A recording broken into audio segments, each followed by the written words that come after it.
Hi friends, welcome to our channel crazy craft. இந்த வீடியோவில் விழுப்புரம் மாவட்டத்தில் இருக்க மரக்காணம் முன்னூர் கிராமத்தில் அமைஞ்சிருக்க அருள்மிகு ஸ்ரீ பிரகன்நாயகி சமேத ஸ்ரீ ஆடவல்லீஸ்வரர் சுவாமி திருக்கோவிலை பற்றி பார்க்கலாம் வாங்க. போன ஞாயிற்றுக்கிழமை, அதாவது பிப்ரவரி 22 தான் வெகு விமரிசையாக மகா கும்பாபிஷேகம் நடைபெற்றது. இந்த கோவிலோட சிறப்புகள் எல்லாம் பார்க்கலாம் வாங்க. இந்த கோவில் சுமார் 1300 ஆண்டுகள் பழமை வாய்ந்த சோழர்கள் கால திருக்கோவிலாகும். அது மட்டும் இல்லாமல் இந்த கோவிலை பூவுலகின் கைலாயம் அல்லது தென் திருக்கைலாயம் அப்படின்லாம் புராணங்களில் சொல்லியிருக்கு. இந்த கோவிலில் இருக்க மூலவர் பெயர் ஸ்ரீ ஆடவல்லீஸ்வரர், அதாவது சுயம்புலிங்கமாக அருள் பாலிக்கிறார். தாயார் பெயர் ஸ்ரீ பிரகன்நாயகி அல்லது பெரிய நாயகி என்று அழைக்கப்படுகிறார்.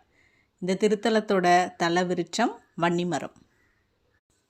இக்கோவில் தெற்கு நோக்கி அமைந்த அரிதான சிவன் கோவில் என்ற சிறப்பை பெறுகுது. எப்பயுமே பொதுவாக பார்த்திங்கன்னா நடராஜர் மட்டும்தான் தெற்கு நோக்கி இருப்பார். ஆனால் இங்கே லிங்கமூர்த்தியே தெற்கு நோக்கி அமர்ந்திருக்க தான் இந்த கோவிலோட சிறப்பு. இல்லாமல் இன்னொரு சிறப்பு அப்படின்னு பார்த்திங்கன்னா, இது சிறந்த குரு பரிகார ஸ்தலம். ஏன் அப்படின்னா, இங்கே குரு பகவான் தவம் செய்து இழந்த தனது ஆற்றலை மீட்டெடுத்ததாக வரலாறு இருக்குது. இந்த ஊரோட பெயர் காரணம் பார்க்கலாம். இக்கோவில் 1ஆம் மற்றும் 2ஆம் குலோத்துங்க சோழர்களால் கட்டப்பட்டது.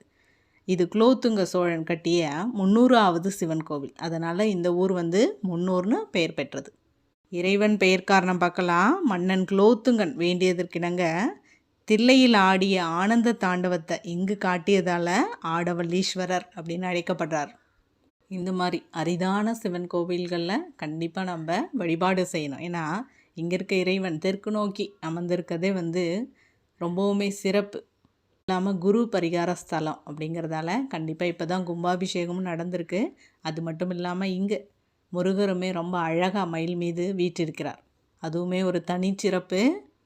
கண்டிப்பாக எல்லாரும் ஒரு தடவை இந்த திருக்கோவிலுக்கு போயிட்டு வாங்க. வழித்தடம் பார்த்திங்கன்னா திண்டிவனத்திலேருந்து மரக்காணம் செல்லும் பாதையில் 19 கிலோமீட்டர் தொலைவில் உள்ள ஆலங்குப்பம் நிறுத்தத்தில் இறங்கி 2 கிலோமீட்டர் டிஸ்டன்ஸில் போனீங்கன்னா நீங்கள் கோவிலை சென்றடையலாம். ஓம் நமச்சிவாய்.